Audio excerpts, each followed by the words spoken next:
Hello welcome back to my channel. അപ്പോൾ നമുക്കിന്ന് മുട്ട ചേർത്തിട്ട് മുരിങ്ങയില തോരൻ എങ്ങനെ തയ്യാറാക്കി എടുക്കാം എന്നുള്ളതിൻ്റെ റെസിപ്പിയാണ് കേട്ടോ വീഡിയോയിൽ കാണിക്കാൻ പോകുന്നത്. അപ്പോൾ ഇത് വളരെയധികം ഹെൽത്തിയാണ്, അതുപോലെ തന്നെ ടേസ്റ്റിയുമാണ്. ഒരു പ്രാവശ്യമെങ്കിലും ഇതുപോലെ കഴിച്ചിട്ടില്ലാത്തവർ ഒരു പ്രാവശ്യമെങ്കിലും ഇതുപോലെ ഒന്ന് ട്രൈ ചെയ്ത് നോക്കണം. ഇത് വളരെയധികം ടേസ്റ്റിയാണ്, അതുപോലെ തന്നെ തയ്യാറാക്കുന്നതിനും വളരെ സിമ്പിളാണ്. അപ്പോൾ ഇലക്കറികൾ കൂട്ടാത്തവരും ഇങ്ങനെ തയ്യാറാക്കി കഴിഞ്ഞാൽ കൂട്ടിക്കോളും. അപ്പോൾ ഇത് തയ്യാറാക്കി എടുക്കുന്നതിനായിട്ട് ഒരു സവാള കട്ട് ചെയ്ത് വെച്ചിട്ടുണ്ട്, കുറച്ച് തേങ്ങ, 2 വറ്റൽമുളക് എടുത്തിട്ടുണ്ട്, 2 മുട്ടയാണ് ഞാൻ ഇതിൽ എടുക്കാൻ പോകുന്നത്. അപ്പോൾ ഇനി നമുക്ക് ഇതിനായിട്ട് മുരിങ്ങയില എല്ലാം ഇരിഞ്ഞ് വൃത്തിയാക്കി എടുത്ത് വെച്ചിട്ടുണ്ട്. ഇനി ഇതൊന്ന് കഴുകി വൃത്തിയാക്കി എടുക്കാം. ഇതിനായിട്ട് ഞാൻ കുറച്ച് വെള്ളം ഈ മുരിങ്ങയിലക്കകത്ത് ഒഴിച്ചു കൊടുക്കുകയാണ്. ഇത് കാണുമ്പോൾ ഒത്തിരി ഉള്ളതുപോലെ തോന്നും, പക്ഷേ എണ്ണയിൽ മൂപ്പിച്ച് വരുമ്പോൾ നമുക്കത് കറക്റ്റ് പാകത്തിന് കിട്ടിക്കോളും. അപ്പോൾ ഈ മുരിങ്ങയിലയിൽ ഞാൻ വെള്ളം ആവശ്യത്തിന് ഒഴിച്ചു കൊടുക്കുന്നുണ്ട്. ഇത് കൈ കൊണ്ട് നന്നായിട്ടൊന്ന് മിക്സ് ചെയ്തെടുത്തിട്ട് ഒരു ഊട്ടപാത്രത്തിൽ ഇതുപോലെ ഒഴിച്ചു വെക്കുകയാണ്. അപ്പോൾ അതിൻ്റെ വെള്ളമെല്ലാം നമുക്ക് നല്ലപോലെ വാർന്ന് പൊയ്ക്കോളും. അപ്പോൾ ഇങ്ങനെയാണ് മുരിങ്ങയില തോരന് നമ്മൾ മുരിങ്ങയില കഴുകി എടുക്കേണ്ടത്. ഇനി 2 മുട്ട ഞാൻ ഇതിനകത്തോട്ട് പൊട്ടിച്ചൊഴിച്ച് വെച്ചിട്ടുണ്ട്. ഇതിനകത്ത് സ്വല്പം ഉപ്പിട്ട് കൊടുക്കാം. ഇനി എരിവിന് ആവശ്യമായിട്ട് കുറച്ച് 1/4 ടീസ്പൂൺ മുളക് പൊടി ഇട്ട് കൊടുക്കാം. മുട്ടയിൽ ഇങ്ങനെ മുളക് പൊടി ചേർത്ത് കൊടുത്തിട്ട് നന്നായിട്ടൊന്ന് മിക്സ് ചെയ്തെടുക്കാം. അപ്പോൾ ഇങ്ങനെ ചെയ്തെടുക്കുന്ന സമയത്ത് മുട്ടയ്ക്ക് ഒരു കുറച്ച് കളറും കൂടെ കിട്ടുന്നതായിരിക്കും. ഇതിൽ വേണമെങ്കിൽ കുറച്ച് മഞ്ഞൾപ്പൊടിയും കുരുമുളക് പൊടിയൊക്കെ നിങ്ങൾക്ക് ഇട്ട് കൊടുക്കാവുന്നതാണ്. ഞാനിവിടെ മുളക് പൊടി മാത്രമാണ് ചേർത്തിരിക്കുന്നത്.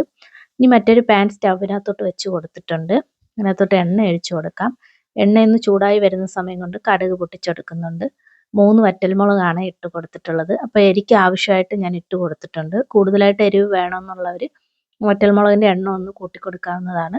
എൻ്റെ നിറം ഒന്ന് ജസ്റ്റ് മാറി വരുന്ന സമയമാകുമ്പോഴത്തേനും അരിഞ്ഞു വെച്ചിരുന്ന ഒരു സവാള ഞാൻ ചേർത്ത് വെച്ച് കൊടുത്തിട്ടുണ്ട്. നന്നായിട്ടൊന്ന് വഴറ്റിയെടുക്കാം.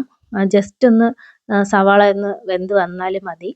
ഇനി ആ മിക്സ് ചെയ്ത് വെച്ചിരുന്ന മുട്ട ഞാൻ അതിനകത്തോട്ട് ഒഴിച്ചു കൊടുക്കുന്നുണ്ട്.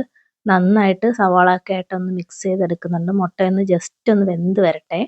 ഇനി ഇങ്ങനെ മുട്ടയൊന്ന് ജസ്റ്റ് വെന്ത് വരുന്ന സമയം കൊണ്ട് ഇതിനകത്തോട്ട് നേരത്തെ കഴുകി വൃത്തിയാക്കി വെച്ചിരുന്ന മുരിങ്ങയില കുറേശ്ശെയായിട്ട് തട്ടിക്കൊടുക്കുകയാണ്. മുരിങ്ങയില ഇങ്ങനെ ചേർത്ത് കൊടുക്കുന്ന സമയത്ത് ആദ്യം കുറച്ച് തട്ടിക്കൊടുത്തിട്ട് ജസ്റ്റ് ഒന്ന് വഴറ്റിയെടുത്തതിന് ശേഷം ബാക്കിയും കൂടെ തട്ടിക്കൊടുത്തിട്ട് നല്ലതുപോലെ മിക്സ് ചെയ്തെടുക്കുക. അല്ലെന്നുണ്ടെങ്കിൽ നമുക്കിങ്ങനെ ഇളക്കിയെടുക്കാനായിട്ട് നല്ല ബുദ്ധിമുട്ടുണ്ടാവും. അപ്പോൾ ഞാൻ ഇതുപോലെയാണ് ഇങ്ങനെ ചെയ്ത് കൊടുത്തിരിക്കുന്നത്. അപ്പോൾ മുരിങ്ങയില ബാക്കിയുള്ളതും കൂടെ ഞാൻ ഇട്ട് കൊടുത്തിട്ട് എണ്ണ കുറവാണെങ്കിൽ ഈ സമയത്ത് കുറച്ച് എണ്ണയും കൂടെ ചേർത്ത് കൊടുക്കാവുന്നതാണ്. നന്നായിട്ട് തീയൊന്ന് കൂട്ടി വെച്ചിട്ട് നന്നായിട്ടൊന്ന് മിക്സ് ചെയ്തെടുക്കാവുന്നതാണ്. അപ്പോൾ മുരിങ്ങയിലയൊക്കെ ഇവിടെ നന്നായിട്ട് വാടി വന്നിട്ടുണ്ട്. നേരത്തെ കണ്ടതിലും വെച്ചിട്ട് വാടി വന്നപ്പോഴത്തേനും മുരിങ്ങയില കുറച്ചുള്ളത് പോലെയാണ് നമുക്കിവിടെ തോന്നിക്കുന്നത്. ഇനി എല്ലാം കൂടെ നന്നായിട്ടൊന്ന് മിക്സ് ചെയ്ത് ഞാനിവിടെ എടുത്തിട്ടുണ്ട്. ഇനി ഇതിനകത്തോട്ട് തോരൻ ആവശ്യമായിട്ട് ഉപ്പ് വേണമെങ്കിൽ ഈ ഒരു സമയം കൊണ്ട് ചേർത്ത് കൊടുക്കാവുന്നതാണ്. ഞാനിവിടെ ഒരു പൊടി തേങ്ങ ഇട്ട് കൊടുത്തിട്ടുണ്ട്. ഇനി തേങ്ങയും കൂടെ നല്ലതുപോലെ ഒന്ന് തോരനുമായിട്ടൊന്ന് മിക്സ് ചെയ്ത് കൊടുക്കാവുന്നതാണ്. ഇലക്കറികളൊന്നും കൂട്ടാത്തവരെ കാണുന്നുണ്ടെങ്കിൽ ഇതുപോലെ തയ്യാറാക്കിയിട്ട് ചൂടോടെ പ്ലേറ്റിനകത്തൊക്കെ വാരി കൊടുക്കുകയെന്നുണ്ടെങ്കിൽ കുട്ടികൾ പോലും കഴിച്ചോളും. അത്രയ്ക്ക് ടേസ്റ്റാണ് ഈ ഒരു തോരന്.